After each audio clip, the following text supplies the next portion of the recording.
Well, it's a 75% reduction. At that time. Now, more recently, we've had this co-thinker, somebody who's part of the same clique. He's mentioned in the textbook. He writes in these anthologies that are edited by Holdren and Ehrlich. David Pimentel, I think of Cornell, has said that the optimum population might go as high as 2 billion. Well, that means today we've still got 4 billion useless eaters. Now, you put that together with cap and trade, right? Cap and trade would at least double, maybe triple, quadruple the export price of U.S. grain to the developing countries. And they brag and rub their hands together in publications saying this is going to wipe people out. I mean, these are... somebody in a Nazi uniform people would run from. But as long as it's a liberal in Birkenstocks going, people are like, oh, kill me, it's so liberal.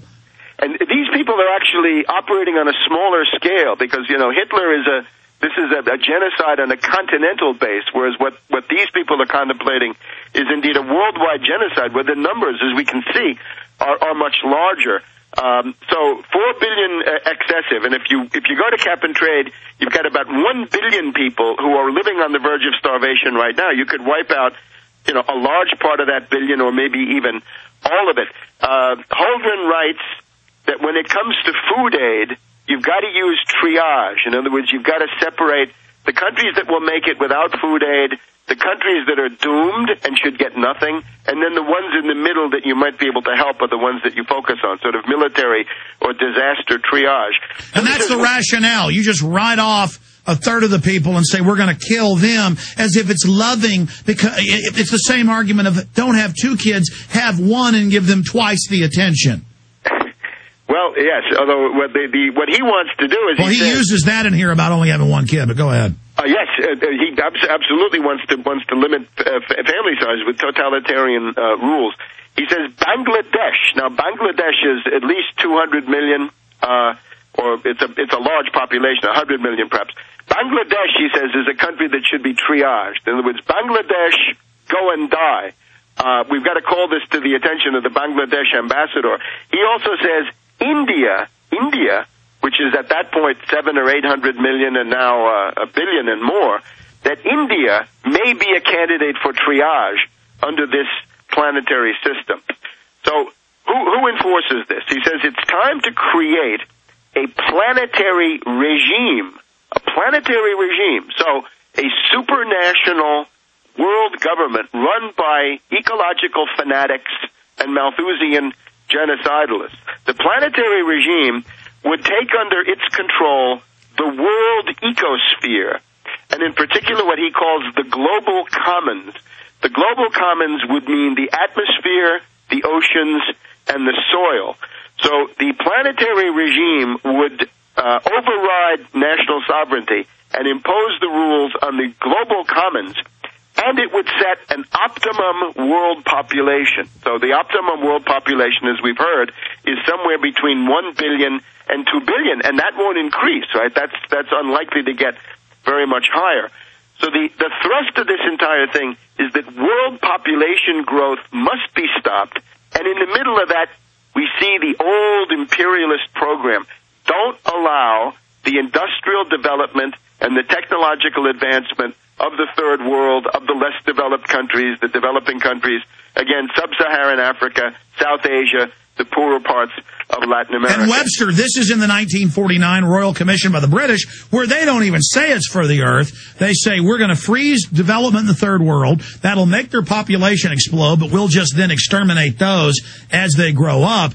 If we really wanted to cut population growth, we would develop them, but we're not going to do that. So even though they want to kill the brown people, they still hate them so much, they let that people bomb kind of keep them down at the level they're at instead of developing them, and then they'd start dying like the West. So it's almost a schizophrenic model with these people, and you've got Holdren and Ehrlich, George Bush Sr.'s buddy, packaging this eugenics as loving and liberal. These really are some sickening people. Again, it's genocide. These are high crimes against humanity, Nuremberg crimes. One of the things that Holdren and Ehrlich are based on is the limits to growth. Another crackpot study, totally discredited, by Meadows and Forrester, 1972, I believe, which says at the rate of depletion of natural resources, world society will collapse in the early part of the current century, more or less where we are now. Now, it turns out that there are greater reserves of just about all forms of resource that they mention in this book. Sure. So, Webster, let me stop you. Yeah, they financed the fake peak oil system. Believe me, my family's in petroleum, as petroleum geologists and others. It's all made up, all lies.